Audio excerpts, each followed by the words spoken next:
नमस्कार। नमस्कार। आज हम एक काफी दिलचस्प विषय पर बात करने वाले हैं। नमस्कार। हमें कुछ ऐसी सामग्री मिली है जो बताती है कि जब कोई महिला, और स्रोत में खासतौर पर विवाहित महिला का जिक्र है, किसी के लिए मतलब बहुत गहरा आकर्षण महसूस करती है, तो वो कौन से 3 कथित गुप्त हथियार इस्तेमाल कर सकती है। हाँ, और सामग्री का दावा तो ये भी है कि इनसे सामने वाला व्यक्ति उसके बिना रह नहीं पाएगा। काफी बोल्ड दावा है ये। बिल्कुल। तो आज हमारा इरादा यही है कि इन विचारों को थोड़ा देखें, समझें। हाँ, कि इस सामग्री के मुताबिक इनके पीछे क्या सोच है, ये आकर्षण की डायनामिक्स कैसे काम करती है। सही। और ये साफ कर दें कि हम सिर्फ उस सामग्री में लिखी बातों का विश्लेषण कर रहे हैं। हाँ, समर्थन या विरोध का सवाल नहीं है, बस एक पड़ताल है। बिल्कुल। तो चलिए पहले कथित हथियार पर आते हैं। क्या कहती है सामग्री? सामग्री का कहना है कि पहला हथियार है आत्मविश्वास, लेकिन ये सिर्फ ऊपरी नहीं। ये वो आत्मविश्वास है जो अंदरूनी खुशी से आता है, अपने आप में पूरा होने के एहसास से। अच्छा, मतलब वो ये दिखाए कि उसे दूसरे की जरूरत नहीं है। हाँ, जरूरत नहीं है, लेकिन वो उसके साथ रहना चुनती है। एक तरह का संदेश कि भाई मेरी अपनी एक अच्छी खासी दुनिया है, और अगर तुम साथ हो तो ये और भी बेहतर हो सकता है। ये दिलचस्प है। सामग्री कहती है ये बहुत आकर्षक है। आपके विचार में सामग्री इसके पीछे क्या तल्क देती है?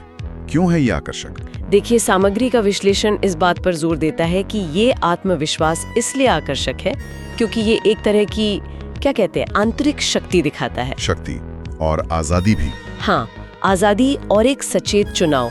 मतलब जब सामने वाले को ये लगता है कि ये इंसान अपनी खुशी के लिए मुझ पर निर्भर नहीं है, बल्कि अपनी मर्जी से मेरे साथ को अहमियत दे रहा है या दे रही है, हाँ, तो इसका एक गहरा मनोवैज्ञानिक असर होता है, ऐसा सामग्री कहती है। कैसा असर? व्यक्ति उसे सिर्फ एक साथी की तरह नहीं देखता, बल्कि एक मजबूत आत्मनिर्भर इंसान के रूप में देखता है, जिसकी अपनी सोच है, अपनी दुनिया है। अच्छा। सामग्री का तर्क ये है कि ये निर्भरता से हटकर बराबरी और आपसी चुनाव पर आधारित रिश्ते का संकेत है। और ये एहसास कि वो मेरे बिना भी खुश है, सक्षम है, फिर भी उसने मुझे चुना है। हाँ, ये चुनाव वाली बात। बिल्कुल। सामग्री इसे ही आकर्षण का एक बड़ा कारण मानती है। ये उसे जरूरत की चीज नहीं, बल्कि एक मूल्यवान साथी बनाता है, जिसे आप खोना नहीं चाहेंगे। ये सिर्फ कॉन्फिडेंस नहीं, बल्कि आत्मनिर्भरता और चुनाव का आजादी का मिक्स है। सही। ये दिलचस्प है, पर क्या इतना ही काफी है? सामग्री में दूसरे बिंदु की भी बात है, वो शायद और गहरा है। भावनात्मक जुड़ाव और समझ, ये कैसे काम करता है? हाँ, ये दूसरा कथित हथियार है, और ये वाकई भावनात्मक स्तर पर काम करता है। सामग्री कहती है कि ये सिर्फ किसी के साथ होना या बातें सुन लेना भर नहीं है।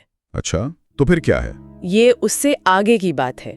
ये वो स्थिति है जब महिला सामने वाले की बातों के पीछे की भावनाएं, उसकी अनकही जरूरतें, उसके डर, उसके सपने, इनको गहराई से समझने की कोशिश करती है और समझती भी है। मतलब सिर्फ सिंपैथी नहीं, बल्कि सच में एम्पैथी, उसके नजरिए को समझना। बिल्कुल।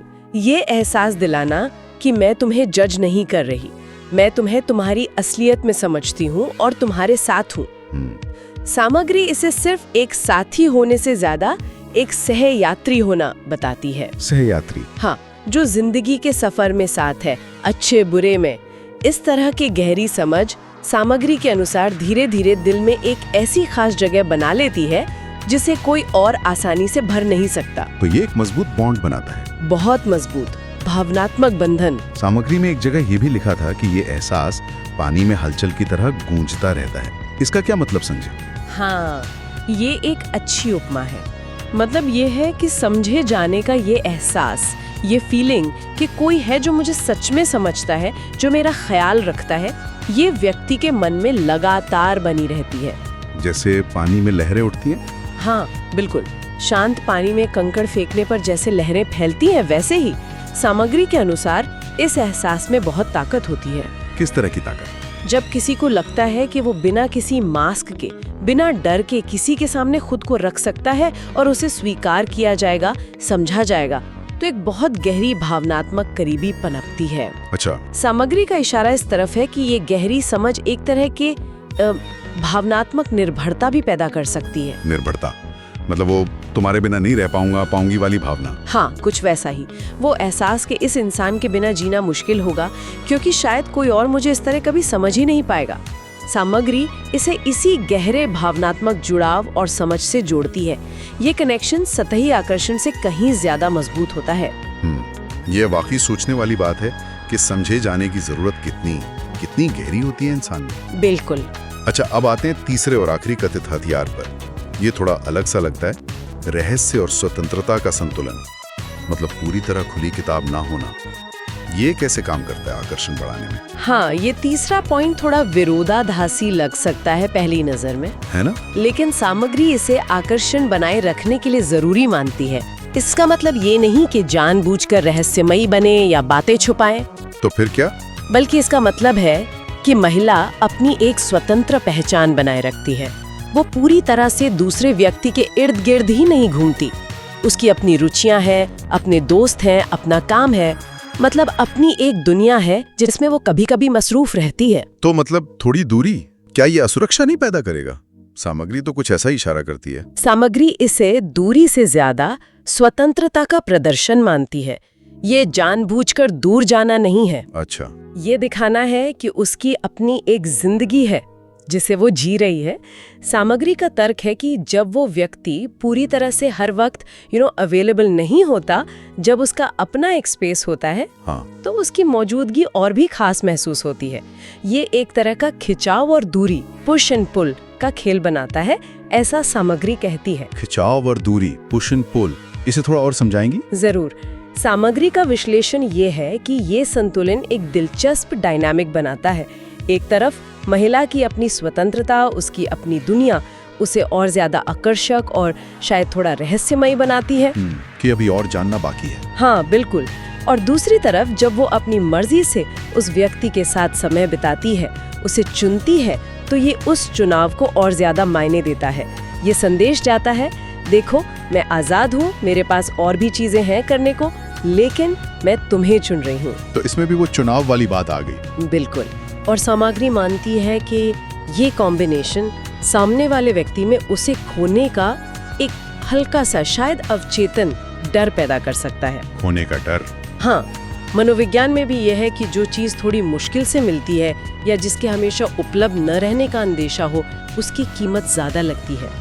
सामग्री के शब्दों में व्यक्ति को लग सकता है कि मैं इसे खोना नहीं चाहती। अच्छा। तो ये रहस्य और स्वतंत्रता का मिला जुला रूप रिश्ते में दिलचस्पी और एक तरह की ताजगी बनाए रख सकता है, उसे बोरिंग होने से बचा सकता है, ऐसा सामग्री का नजरिया है। तो ये थे वो 3 कथित गुप्त हथियार जिनका विश्लेषण सामग्री में है। पहला, आत्मविश्वास जो आत्मनिर्भरता से आए। हाँ। दूसरा, गहरी भावनात्मक समझ और साथ होने का एहसास। हाँ। और तीसरा, अपनी स्वतंत्रता और थोड़ी रहस्यमयता का संतुलन।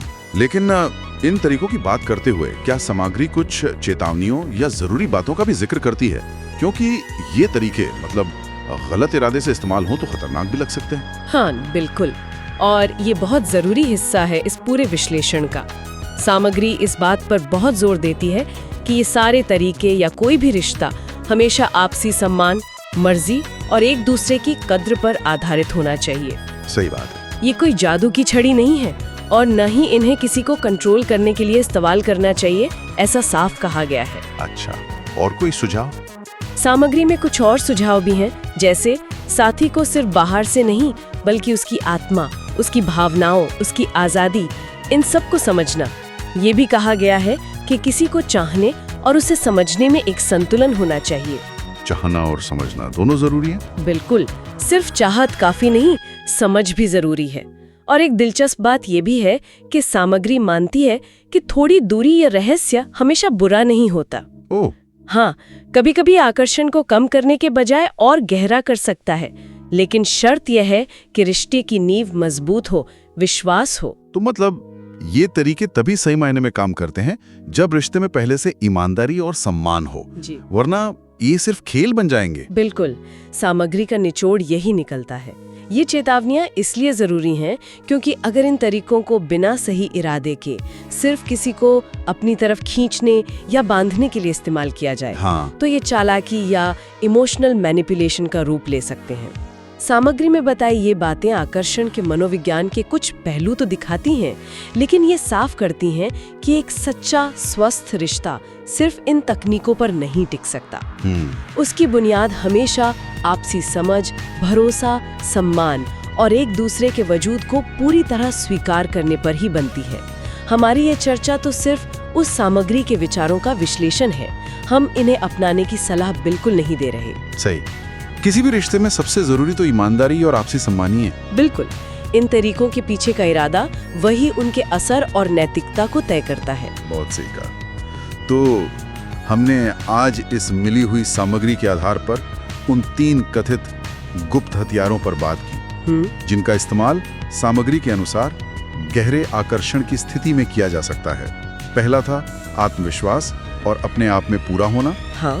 दूसरा, सामने वाले को गहराई से समझना और उसके साथ होना। बिल्कुल। और तीसरा, अपनी स्वतंत्रता बनाए रखते हुए रहस्य और खिंचाव का एक संतुलन साधना। सही। और सबसे अहम बात जो इस पूरी चर्चा और सामग्री से निकलती है वो ये कि किसी भी रिश्ते की असली ताकत आपसी सम्मान, बराबरी, मर्जी और एक दूसरे के असली वजूद की कद्र करने में ही है। हाँ। ये हथियार शायद चिंगारी लगा सकते हैं, पर रिश्ते की आग को जलाए रखने के लिए ईमानदारी और आपसी समझ का ईंधन ही चाहिए होता है। बहुत अच्छी तरह से कहा आपने। और जाते जाते इसी सामग्री से जुड़ा एक सवाल शायद श्रोताओं के सोचने के लिए छोड़ा जा सकता है। जरूर। ये जो कथित हथियार या आकर्षण बढ़ाने के तरीके बताए गए हैं और जो वास्तविक गहरा भावनात्मक जुड़ाव होता है, उसके बीच की बारीक रेखा आखिर कहाँ है? ये एक अच्छा सवाल है। किसी रिश्ते में जब हम ये चीजें करते हैं, आत्मविश्वास दिखाना, समझना, थोड़ी दूरी रखना, तो इनके पीछे का हमारा इरादा क्या है? क्या ये दिल से निकला स्वाभाविक स्नेह है या किसी को प्रभावित करने की या बांधे रखने की एक सोची समझी चाल? हाँ, इरादा। ये इरादा ही शायद इन कामों के मायने और उनके असर को पूरी तरह बदल देता है। ये रिश्तों की जटिलता का एक पहलू है जिस पर विचार किया जा सकता है।